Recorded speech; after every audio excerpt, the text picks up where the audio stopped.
ಮಿಥುನ ರಾಶಿಯವರಿಗೆ ಶೋಭಾವಾನ್ ಸುಕೃತಿ ಚಿರಾಯುಹು ಅಭಯ ಅಂತೆಲ್ಲ ಹೇಳಿದೆ ಶಾಸ್ತ್ರದಲ್ಲಿ ಮಾತುಗಳು.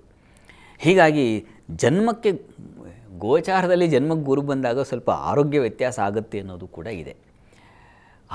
ಮುಖದಲ್ಲಿ ಕಾಂತಿ ಬರುತ್ತೆ. ಮುಖ್ಯವಾಗಿ ಕರ್ಮಾಧಿಪತಿಯವನು, ಕರ್ಮಾಧಿಪತಿ ಜನ್ಮಕ್ಕೆ ಬಂದಾಗ ಹೊಸ ಕಾರ್ಯ ಚಟುವಟಿಕೆಗಳಲ್ಲಿ ನೀವು ತೊಡಗುತ್ತೀರಾ. ಸಪ್ತಮ ಸ್ಥಾನವನ್ನು ವೀಕ್ಷಣೆ ಮಾಡ್ತಾನೆ. ಹೀಗಾಗಿ ಸಂಗಾತಿಯಲ್ಲಿ ಒಂದು ಸಾಮರಸ್ಯದ ಬಾಳ್ವೆ ಖಂಡಿತವಾಗಿಯೂ ನಿಮ್ಮ ಬದುಕಿಗೆ ಬರುತ್ತದೆ.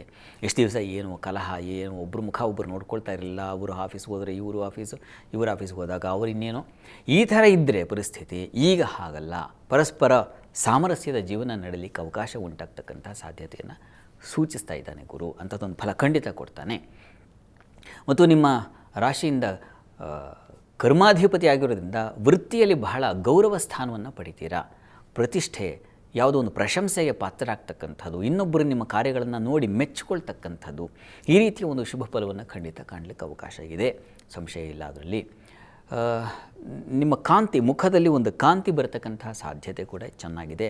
ಗುರು ಜನ್ಮದಲ್ಲಿ ಸಂಚರಿಸುವಾಗ ಮುಖಕಾಂತಿ ಹೊಳೆಯುತ್ತೆ. ನಿಮ್ಮ ರಾಶಿಯಿಂದ ವ್ಯಯಕ್ಕೆ ರವಿ ಸಂಚರಿಸ್ತಾ ಇರೋದನ್ನು ಈಗ ಈ ಒಂದು ತಿಂಗಳು. ಹೀಗಾಗಿ ಸ್ವಲ್ಪ ಮಟ್ಟಿಗೆ ಕಣ್ಣಿನ ಬಾಧೆ ಬರಬಹುದು, ಮೂಳೆ ಸಂಬಂಧಿ ತೊಂದರೆಗಳು, ಕಾಲಿಗೆ ಪೆಟ್ಟು ಬೀಳುವ ಸಾಧ್ಯತೆ ಇರ್ತದೆ. ಹುಷಾರು. ಈಶ್ವರ ಸನ್ನಿಧಾನದಲ್ಲಿ ಒಂದು ಅಭಿಷೇಕ ಮಾಡಿಸಿ.